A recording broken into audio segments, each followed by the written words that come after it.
I've been in desperate need for a place to hang my keys up, but didn't want to go for a traditional key hanging method, so I decided to go a little crazy and try a resin and wood magnetic key holder, which also doubles as a piece of art. Even better, I get to show you how I made this project in today's video. I'm so grateful to have partnered with my amazing friends at DAP to make this project a reality, and you can find all of the details, including a materials list, on my website by clicking on the link below this video.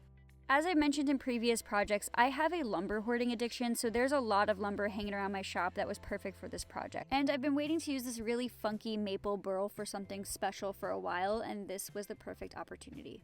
Now, as much as I love this piece of wood, it was not perfect, so I just ran it through my planer a couple of times to get it to the thickness that I was happy with, and then I brought that piece over to my miter saw and just cut two really solid straight edges to fit into the mold that I'll be making for my resin pour. Once my piece was prepped, I just brought it over to a melamine shelf that I purchased for about $8 at the Home Depot and measured it out to create the mold for my resin pour. I brought those measurements over to my table saw and just cut everything down to size. And I also had to cut some side pieces for that as well. So I just marked the height of the burl and then brought that piece to my table saw and cut that piece a little taller than the marking so that I didn't have to worry about the resin over pouring. Once the mold was cut, I just ran a dry fit to make sure that everything fit together nicely, and as you can see, the side pieces were about 1.5 inches longer in order to create a perfect box. And once that box was set, I just folded everything over and began to cover up the melamine board with Tyvek tape. I've seen this tape used in a lot of different resin pours all across the internet and decided that I wanted to try it for mine. I was really careful to make sure that I covered every single piece of surface area of the melamine board that would be touching resin with this tape, because this tape is going to help the resin demold a lot easier later because the resin will not stick to the tape.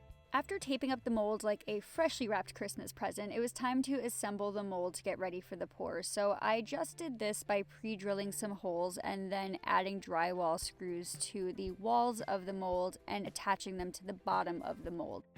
I did this in several different places throughout the mold because I want this to be a really sturdy box where the resin is hopefully not going to escape when I pour it in later. I made sure to vacuum out the form before moving forward with any of the next steps. And once everything was squeaky clean, I used my DAP Quick Seal to just seal up any of the gaps in the form itself, and this is going to help keep the epoxy resin in later when I pour. I then set that aside to dry and prepped my burl for the pour. It's been too cold in New York to pour resin outside and have it cure effectively, so I brought this party inside.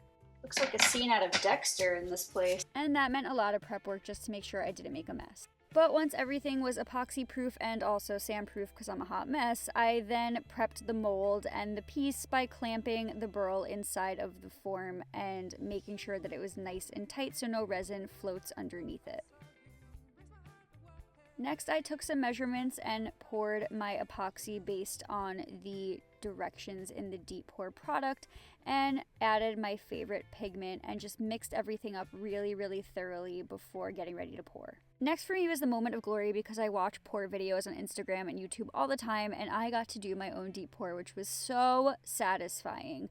But I did get a little too excited and had a little bit of overpour, which led to this. So I'm worried that this is going to be an issue because it has eaten up this clamp. I'm just gonna hope for the best and figure it out when it cures. Putting that dilemma aside, I ran some heat from a blowtorch over the piece to get rid of the bubbles, and then thanks to my really awesome friend Matt Keddy, he suggested I add some rubbing alcohol to the epoxy, and I did that and mixed it up, and check out this explosion of fun. It was so awesome to watch, and I basically just played around with these pigments and these patterns until I got something I was happy with. A few hours into the cure, I did remove the clamps because I was afraid that they were going to be bonded for life, and it worked out perfectly. And then 24 hours later, after the epoxy had cured completely, I demolded and removed all of the screws from the mold. And as you can see, the resin really did a great job of not sticking to the Tyvek tape, but needed a little push in some places with a hammer and a chisel. I knew I wanted to cut my final piece down to a neater size with clean edges. So again, thank you, Matt, for this advice. I used painter's tape all along the edges of the piece to prevent some tear out. I then brought it over to my miter saw and geared up with dust collection and a respirator because epoxy is gnarly to breathe in when you are cutting it or sanding it. And then I clamped the piece to my station and just used my miter saw to trim it down to size. It was a little intimidating at first, but it actually cut really easily, and I was totally happy with the way that it turned out. After I cut it to size, I went through what felt like this brutal sanding process because you guys just know how much I love sanding. So I started with a belt sander at 80 grit and then worked my way all the way to 400 grit, which I actually did by hand. I occasionally also wet down the piece to raise the grain, and it came out super smooth in the end, and it was really actually worth it, you guys. Next, it was time to add the magnets, which are going to be holding the keys. So I just marked the place where I wanted to add the magnets and then used a Forstner bit that was slightly larger than the magnets that I chose to drill openings for them to sit. Once all the holes were drilled, I used DAP Rapid Fuse to permanently affix the magnets to the wood. And originally I thought I could get away with about 1 magnet per hole, but I ended up having to go about 3 magnets deep instead in order to hold the weight of my keys. But once everything was in place, I just finished off the piece with a penetrating finish from Maker brand. It's actually really awesome, and it made the piece pop so well. I then just added hooks to the back by pre-drilling a hole and then screwing in some screws, and then attached the piece to the wall by my front door for everyone to see. I think this piece works really well for me because I have really light keys, so if you have something heavier, you may want to add some hooks. But overall, I'm so happy with the way this thing turned out, and I can't wait to get my hands on more resin projects. So really make sure to subscribe to my channel for bigger and better resin and wood projects in the future. Until next time though, thank you so much for watching and happy DIYing.